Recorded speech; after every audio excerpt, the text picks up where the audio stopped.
y'all doing tonight? Doing well, doing Good well. to have some late entries, I see. Nice to see you. He just likes to make an entrance everywhere she goes. Later.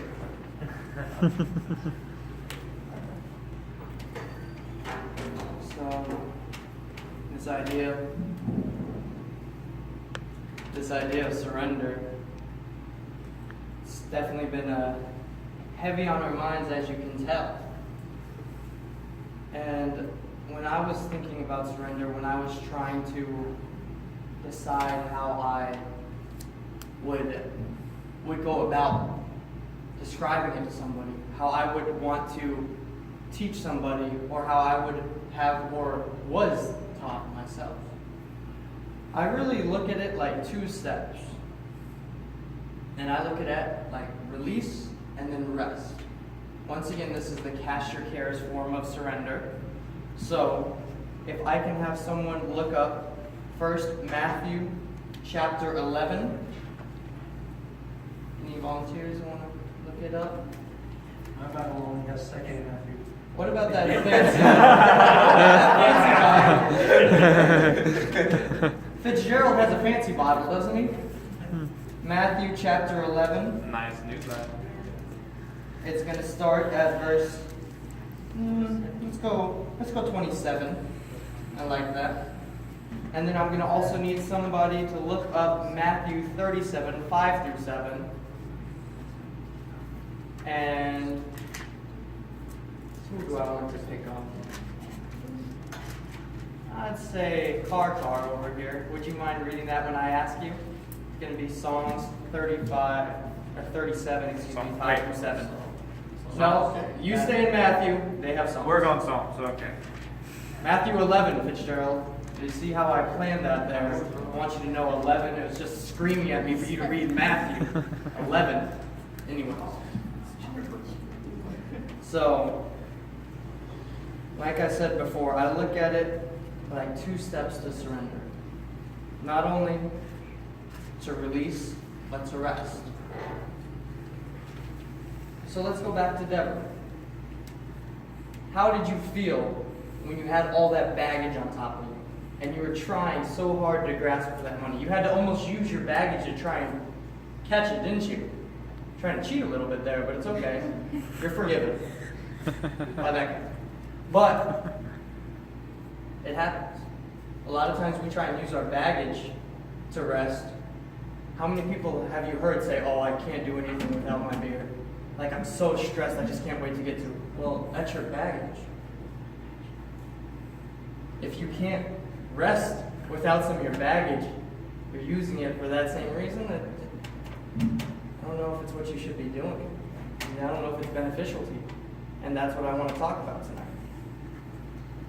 So, does anyone have a working definition of fellowship off the top of their head? Fellowship? Anybody? What is fellowship? Friends gathering to fellowship. Spend time? Spend time, fellowship. What's your definition, Bradley, of fellowship? I was going to say, usually in the sense of believers, technically could be anybody, people coming together to spend time, to get to know each other, hang out, this through different things that help them to do that. You had a definition of fellowship over here? Yes. Well, it's basically the idea. I think of fellowship is the time. Especially, I think it's because I go to Salt Lake Church, but I think that fellowship a lot is in terms of spend time with the church family. Yeah. I appreciate that word. Yes. It's in my head. So, I looked it up and it says friendly association, especially with people who share one's interests. Right? And we're talking about surrender. Why would I be thinking about fellowship? Because this first verse that we're about to read, Matthew 11, is describing almost like a fellowship with God, a fellowship with the Father, a fellowship with Jesus, and that's what gives us that ability to release, right? She could only put her baggage down when she was at the foot of the cross. Before she was there, she wasn't able to put it down over here. And she could barely do anything with her baggage. She was using her problem to try and fix her own problem. But when she was able to lay it down at the cross, she could catch and go for that money. Next week, we're going to be talking about the love of money, by the way. I saw all your hands up. So, expect that. But You didn't ask us if we love it. Yeah, You didn't exactly. say love, I think. No, Anyways, no. Yep. we'll talk about semantics later. But Matthew 11, we'll also talk about denial and all that stuff, all that good stuff. Matthew 11, verse What about truth? 27 through 30. If you can stand and read that in a real burly, manly voice for me, I'd appreciate that. You got it. Come on, man, You got it, Fitz. Let's You go. talk enough in the class. Let's go, baby. Go on, you got it. My Father has entrusted everything to me. No one truly knows the Son except the Father, and no one truly knows the Father except the Son, and those to whom the Son chooses to reveal him. Then Jesus said, "Come to me, all of you who are weary and carry heavy burdens, and I will give you rest. Take my yoke upon you, let me teach you, because I am humble and gentle at heart, and you will find rest for your souls. My yoke is easy to bear, and the burden I give you is light." Thank you very much. Excellent. I like that. You're in the fancy new Bible. I like that. So, my yoke is easy and my burden is light. First off, we have fellowship. We're trying to get fellowship. This is what it's describing, fellowship with the Son. And those who have fellowship with the Son have fellowship with the Father. It says, "Come to me." That working definition that we had said that anyone who shares like interests, right? You have no idea how lucky you guys are. You share a like interest, a similar interest with Jesus. You know what that is? You.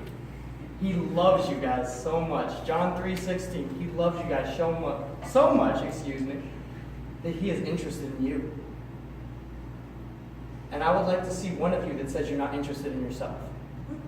I'm pretty sure that's the human condition. We're all interested in ourselves, but he is so crazy about you. He just wants you to come to him. It's such a blessing.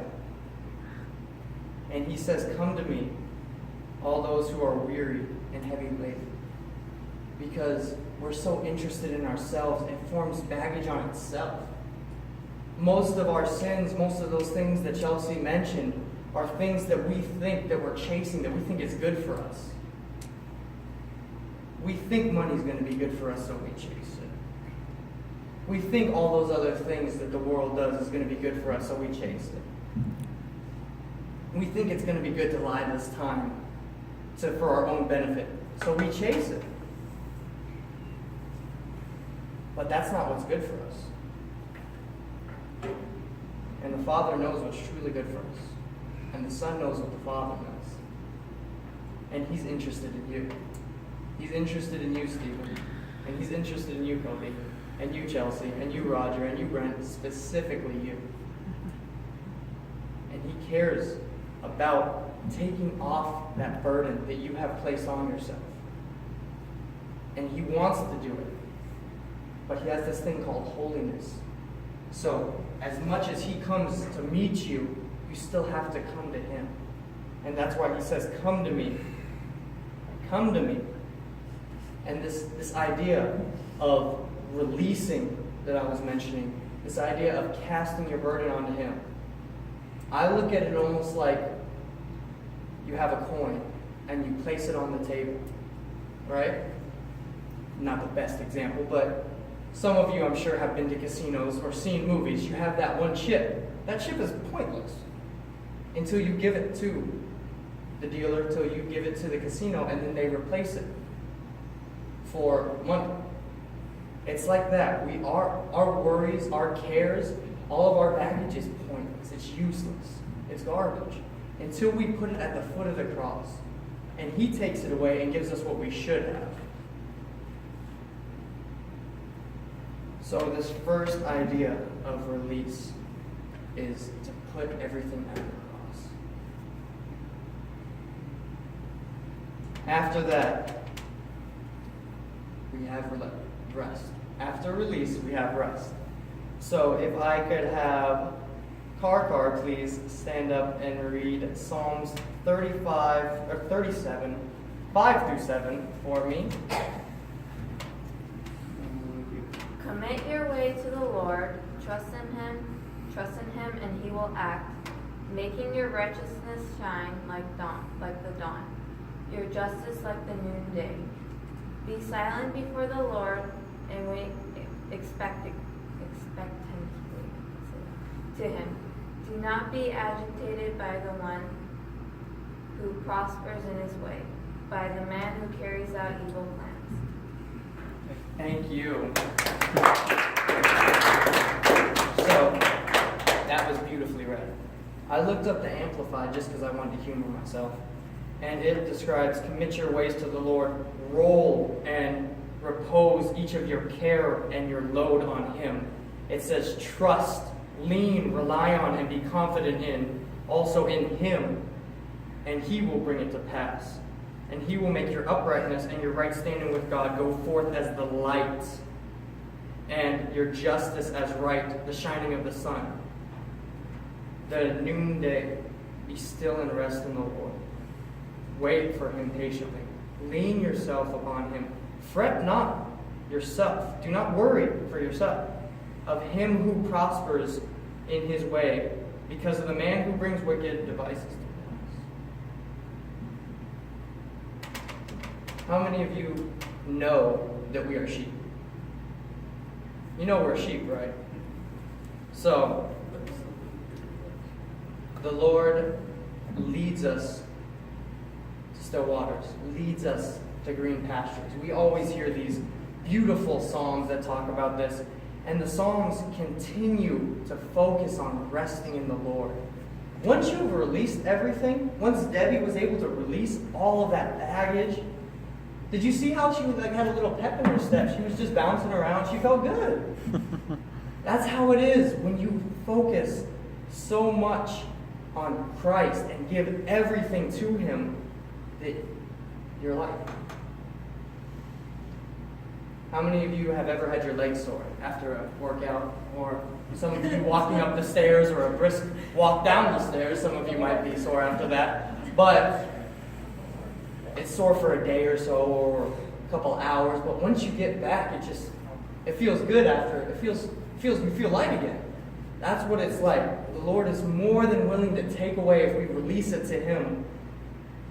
And we can just rest in the Father. Rest in what he wants to give us. I picture these sheep pasturing with no other care in the world, ignorant of all the problems. We have so many things in this sinful world that are right behind us, willing to bite us in the butt. If any of you has no problem at all right now in your life, raise your hand. I don't think so. I can truthfully say that I have a few of my own. And most of them I have caused. Amen?